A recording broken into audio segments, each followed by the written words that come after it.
شروع اللہ کا نام لے کر جو بڑا مہربان نہایت رحم والا ہے۔ ہم نے نوح کو ان کی قوم کی طرف بھیجا کہ پیشتر اس کے کہ ان پر درد دینے والا عذاب واقع ہو اپنی قوم کو خبردار کر دو۔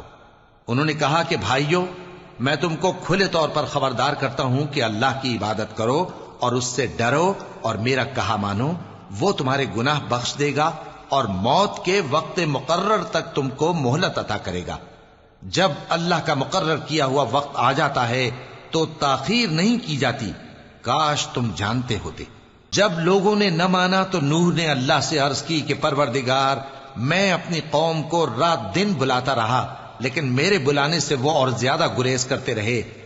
جب میں نے ان کو بلایا کہ توبہ کریں اور تو ان کو معاف فرمائے تو انہوں نے اپنے کانوں میں انگلیاں دے لی اور اپنے اوپر کپڑے اوڑھ لیے اور اڑ گئے اور خوب تکبر کرنے لگے۔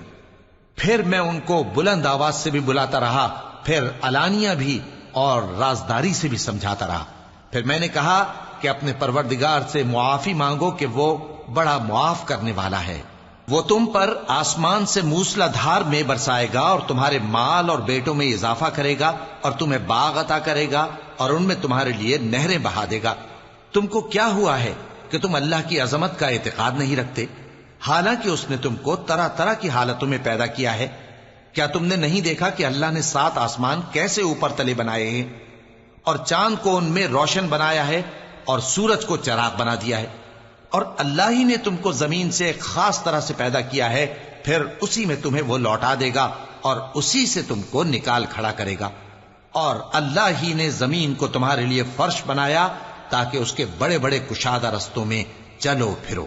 آخر میں نوح نے عرض کی کہ میرے پروردگار، یہ لوگ میرے کہنے پر نہیں چلے اور ایسوں کے تابع ہوئے ہیں جن کو ان کے مال اور اولاد نے نقصان کے سوا کچھ فائدہ نہ دیا، اور وہ بڑی بڑی چالیں چلے اور کہنے لگے کہ اپنے معبودوں کو ہرگز نہ چھوڑنا، اور ود اور سوا اور یغوث اور یعوق اور نصر کو کبھی نہ چھوڑنا۔ اور اے پروردگار، انہوں نے بہت لوگوں کو گمراہ کر دیا ہے اور تو ان ظالموں کو اور زیادہ گمراہ کر دے۔ آخر وہ اپنے گناہوں کے سبب پہلے غرقاب کر دیے گئے، پھر آگ میں ڈال دیے گئے، تو انہوں نے اللہ کے سوا کسی کو اپنا مددگار نہ پایا۔ اور پھر نوح نے یہ دعا کی کہ میرے پروردگار، ان کافروں میں سے کسی کو زمین پر بستا نہ رہنے دے، اگر تو ان کو رہنے دے گا تو یہ تیرے بندوں کو گمراہ کریں گے، اور ان سے جو اولاد ہوگی وہ بھی بدکار اور ناشکری ہوگی۔ اے میرے پروردگار، مجھ کو اور میرے ماں باپ کو اور جو ایمان لا کر میرے گھر میں آئے اس کو اور تمام ایمان والے مردوں اور ایمان والی عورتوں کو معاف فرما اور ظالم لوگوں کے لیے اور زیادہ تباہی بڑھا۔